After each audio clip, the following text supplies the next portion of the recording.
The Atlanta Falcons beat Dallas 39-28 Sunday in the Cowboys' first game without Tony Romo and Dez Bryant. The Cowboys, now 2-1, had a 6-game regular season win streak snapped. It truly was a tale of two halves for the Cowboys' rushing attack, especially. Now look at these numbers. In the first half, they ran all over the Falcons, rushing 16 times for over 130 yards with 4 scores, 3 by Joseph Randle, 1 TD by Darren McFadden. In the second half, they rushed just 5 times for -4 yards and no scores. Skip, I am very eager to hear this. How confident are you in your Cowboys now? You all right, man? I'm not all right, to be honest with you. I must admit, I'm still pretty shook up from what I saw in the second half. Yeah. And just give me a moment here to try to work through it on the air, on live TV. I'm going to try to work through my emotions. I want you to know. All right, because they're rubble right now. You can take up my time. All right. Take your Thank time, you. please. To answer Molly's question, my confidence is shaken but not broken, because I still believe my Cowboys can win the NFC East, because I don't trust any of those 3 other teams enough to say, uh-oh, we're in big trouble. And I must tell you, I didn't like what I saw in the first half. I flat out loved it, which is why I went from all-time elation to deflation. Would it have really helped to bank a win to get to 3-0? You better believe it would have helped, Stephen A., because you know what's coming. Nothing good is coming except no Romo and no Dez. So I'm here to tell you that, you all right, Molly? Okay. All right. Yep. Okay. I'm here to tell you, so just give me a second, okay? That in all my years of covering my Dallas Cowboys, or even watching them back to the time I was 10 years old, in all my years of covering the National Football League back to the 70s, I do not remember a single game I've watched in which a home team completely dominated the first half and then got even more dominated on their home turf in the second half. I've never seen anything quite like that. So when I look at Brandon Whedon's offense scored 28 in the first half, and Joseph Randle and Darren McFadden absolutely ran wild on the Atlanta Falcons. Are you kidding me? I'm taking that to the, no, I'm not taking it to the bank. At halftime, I cannot tell you how confident I was they could even win a shootout with Matt Ryan and Julio Jones. I'm thinking, hey, we could score 40 here. Maybe it'll take 45, but we're capable of doing it with this offensive line, which no-showed in the second half and got its golden tails kicked all the way back into the locker room by the Atlanta defense. -4 yards rushing in the second half. Again, you can't have it both ways, because they did pretty much abandon the run, but after a while they didn't have any choice. So you can't condemn Brandon Whedon for not throwing the ball downfield, because all any of us really wanted was for them to run the football in the second half and eat the clock. And I look at Brandon Whedon. Tell me this, if I told you on Friday that Brandon Whedon would go 22 of 26 for 232 with only 1 interception, I know it was a killer, but it was only 1, wouldn't you say, wow, that's pretty good, you got a shot? If I told you we would run the ball for 127 yards, wouldn't you say, hey, I don't know, that combination, that's pretty good? And we got blown off our own field. What happened to me? I thought, okay, let me just first say this. Matt Ryan to Julio Jones is a special connection right now, to where they're going to do that to everybody they face, because they've already done it to 3 teams. Remember Matt Stafford to Megatron the last 5 or 6 years? Nobody had any more confidence than Matt Stafford had in Megatron. He no longer has that confidence because Calvin's no longer Megatron, right? So we saw last night on Sunday Night Football, Matt Stafford's starting to look pretty ordinary to me, right? Okay, in this case, Matt Ryan, who I'm not the biggest fan of, is starting to look like Tom Brady, because all he does is drop back and look for 11. Where's 11? Oh, I'll just throw it over there. It's triple coverage. Nobody cares. Just throw it in his direction, and he will go snatch it, and he will run with it. That's hard to deal with. And then, listen, you're going to scoff at this, but my sack leader from last year, Jeremy Mincey, wound up getting a concussion in the warm-ups at Philadelphia, or so he said. He played the Philly game. He practiced this week. Then at game time, they decide, we better hold you out. That's my sack leader from last year. Now, the Cowboys are down to their 4th right defensive end. Well, they got Matt Ryan one time. No defensive lineman got to him. Sean Lee got to him once. And speaking of Sean Lee, for a crucial stretch of the second half, Sean Lee got his lip busted and had to go get stitches, and he was gone for several crucial series in the second half. He's all I got left on defense, okay? And I told you Ronald Leary, my starting left guard, would play because they said all week he's going to play. He did not play yesterday. So now we're down to Lyle Collins, he's pretty good, but he's a rookie. So all of a sudden, it just cratered, just like it did last year at home against San Francisco and Washington on Monday Night Football. Remember that debacle? And then the Eagles on Thanksgiving night at Jerry World. Remember that debacle? This team can be terrible at home, but I thought off the first half that I liked what I saw. So I'm not going to give up. I'm going to still say my glass is barely half full, but the second half, listen, I was just reeling from it because my jaw stayed on the floor the whole second half. Go ahead. I want you to have more time. Because I need an answer to a particular question that I have not got from you, to be quite honest with you. And that beautiful soliloquy that you just put out there. Sean Lee's gone. Leary's gone. Mincy, he can't play the game. Yeah. Well, then why would you be upset? Because obviously they'll be back. What are you worried about? Because they were that close to banking a third win that they're going to need before this is over. Skip Bayless, usually you're fond of saying this. You know, Stephen A., sometimes I think I know you better than you know yourself. I do. Well, that works two ways. I disagree. Because we go back so long. Let me tell you what I'm hearing from Skip Bayless. I'm going to tell you what I'm hearing. I want you to pay attention to this, Molly. This is very, very important. I'm listening. You understand? Because Skip trying to hoodwink America. See, they don't know you how I know you. Let me tell you what's going on right now, Skip Bayless. You're nervous because you know. No. I'm not talking about nervous as in, oh, I don't have my horses. I'm saying nervous that that's even how you feel when they get back. Because whether Romo is there or Des Bryant is there, what alarms you is that you saw somebody that could potentially be a playoff team that's indicative of the kind of competition that you're going to go up against when it really, really counts. And you know that there were holes that were exposed in your secondary, and you don't like it one bit. And as a result, here's why Skip Bayless is feeling the way that he's feeling today. Forget this one loss. We understand that. Brandon Weeden, he played a relatively good game. He was spectacular in the first half as far as I'm concerned. Stupid interception that he threw when they were up 21-7. Changed the complete complexion of the game. Atlanta went right back. They were up 21-7. Atlanta went right back down and scored. Devontae Freeman obviously went ballistic. We all know the story. But the point that I'm trying to make to you is this. You recognize there's some holes in your secondary. You recognize, more importantly than anything else, like you started out saying, NFC East, fine.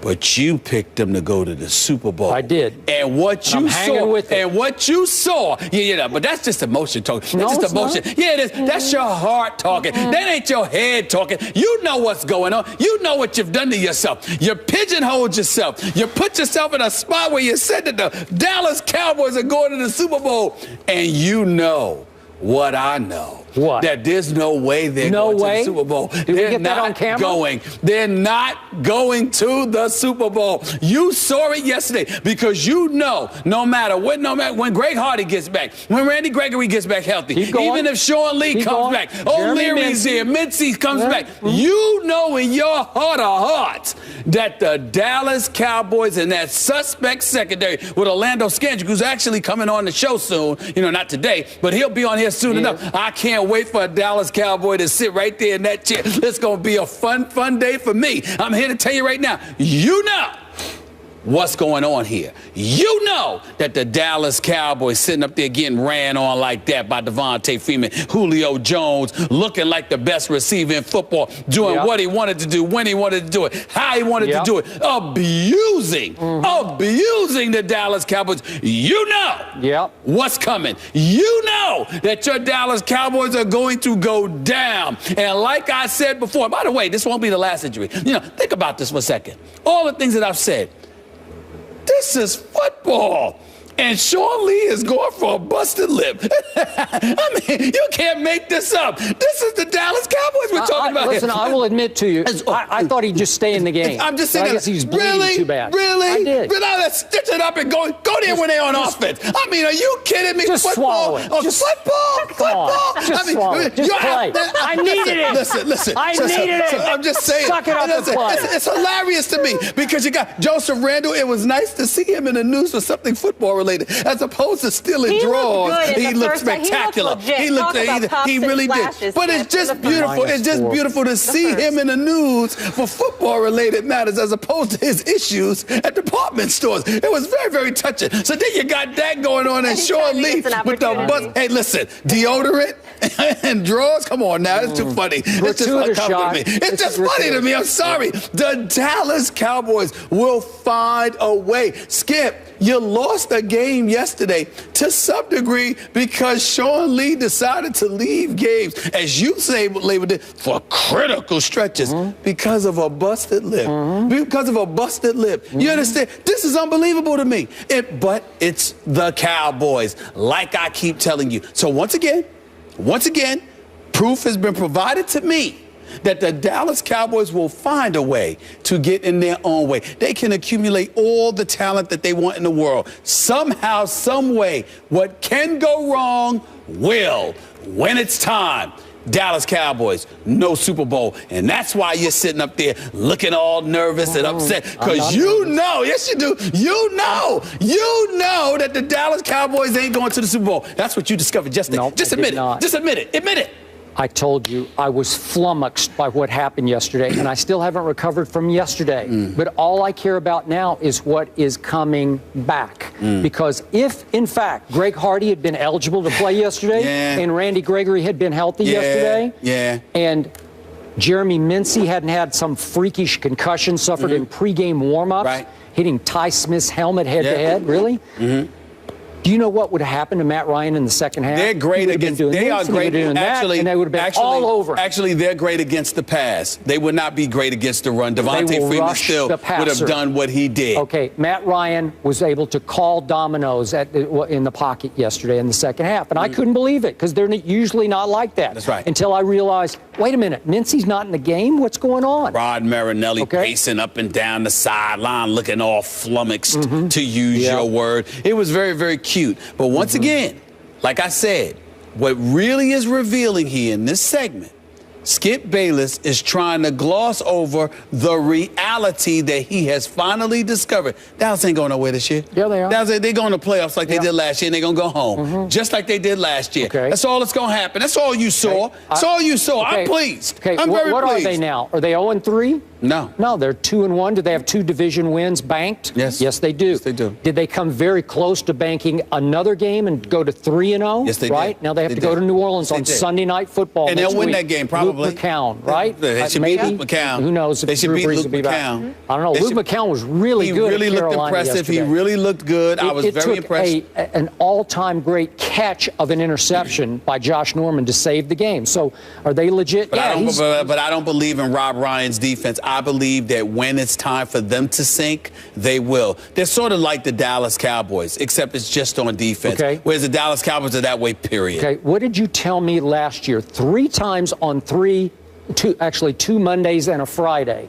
You came in here and said Cowboys ain't going nowhere after they stunk up and laid an egg in their home opener against the 49ers. You said, would you get them out of my sight? I'm sick of talking about them. Then what happened after the Monday night game, so it was actually a Tuesday show, right, against the Washington Redskins, when they blitzed Romo silly and knocked him out of the game, remember that? And the offensive line looked like a sieve, remember that? And you said, Cowboys ain't going nowhere. And then Thursday, the Thanksgiving game at home, against Mark Sanchez, he ran and threw wild on them that day. Remember that? And on Friday, you sat right. We were actually both in New York City, but you said they ain't going nowhere. And where did they go? They almost got to the Super Bowl. That's where they almost went. I'm sorry. My definition of almost is when you're in the conference championship game. My definition of almost it was a catch.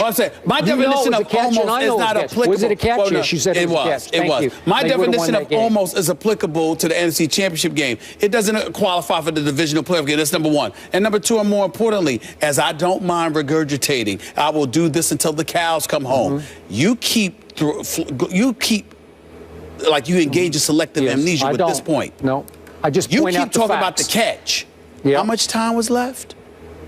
It was just about done. No, how much time? I don't know. It was a couple of minutes. Yeah, but he was hurt. Tell me. He was hurt. I believe it. Yeah, and he was still doing that. That's right. He remembers everything, but you don't remember that. It's just funny. It's just funny. You forget that, but that's okay. My point to you is this. I am of the belief. I never once said that I did not think it was a catch. What I said was, I didn't care. It didn't matter because that would have given Aaron Rodgers the ball with enough time to do damage, and he would have. That is what I said. On one leg, by the way. By the way, I'm glad you reminded me of that. He beat the Cowboys on one leg. On one leg. Yeah, because the refs took the game away. On one leg. It was the crime of the century. Walking like my boy Cardell, sitting up in there throwing touchdown passes. That's what happened. They had already won at Seattle in the regular season. They would have gone right back, and they would have won again and been in the Super Bowl. And this year, they will right the wrongs as they start getting healthy and start getting their reinforcements in. Watch what starts to happen. I'm just telling you, keep in mind, the regular season and all this stuff, I've already conceded that the Dallas Cowboys are going to the playoffs. I said that before, even when we made our preseason predictions. Dallas Cowboys are going to the playoffs. What I said was they will not go to the Super Bowl. Something will happen on the way, and it's going to break your heart. They're not the San Antonio Spurs. San Antonio Spurs lose a game like yesterday. They come back and they win and they win and they win, even though you act depressed. The Dallas, I'm just saying, they find ways. The Dallas Cowboys will not. They don't have that kind of makeup. Just want you to know that. So are you ready to say they won't make the playoffs? No, I never said that. I said they're not going to make the Super Bowl. Romo and Dez, come on. Have some guts. No, not at all. Well, you have the courage and the convictions. You can't shame them like that and say they're going to make the playoffs. You can't change everything when I've already admitted to the world. I put on Dallas Cowboy gear for the week. That's pathetic. They won't make the Super Bowl. At least say they won't make the playoffs. Not at all. I'm having fun imagining the level of misery you're going to feel. See, when you just plummet like that, that's entirely different than when you go all the way up and then you drop. I want them to do that. Like a roller coaster? It's coming. Okay, it's coming. Are you nervous they're not going to even make the playoffs? Not at all. Not at all? Not at all. Well, all that was for naught then. Well, look at that. You know what? That makes me feel even better. Listen, in the NFC North, there's only Green Bay as far as I'm concerned, regardless of how Minnesota looked yesterday. In the NFC South, okay, you've got Atlanta and you've got Carolina, so you got to pay attention to both of those teams. I'll give you that. But then in the NFC West is Seattle, Arizona. So it's a very, very good chance that no matter what, whether this is a division winner or a wild card, the Dallas Cowboys are going to make the playoffs. Last point. I understand. I have told you my Cowboys, for reasons unbeknownst to me, are often pathetic at home. On the road, though, they have now won, what is it up to, 10 in a row on the road? It'll end this year. They won't win every road game this year. Okay, well, you know what? I'm going to go on record. In the playoffs, I want Atlanta at Atlanta. I want it bad. Because the story will be reversed. You can want what you want. Yeah, watch. You can get what you want. It ain't gonna end up with a Super Bowl berth. I promise you that. This conversation isn't done because we're picking favorites in the NFC East. That's later when Eric Allen joins us. But you guys mentioned Carolina coming up. Cam Newton and the Panthers got a huge win over the Saints on Sunday in New Orleans. But the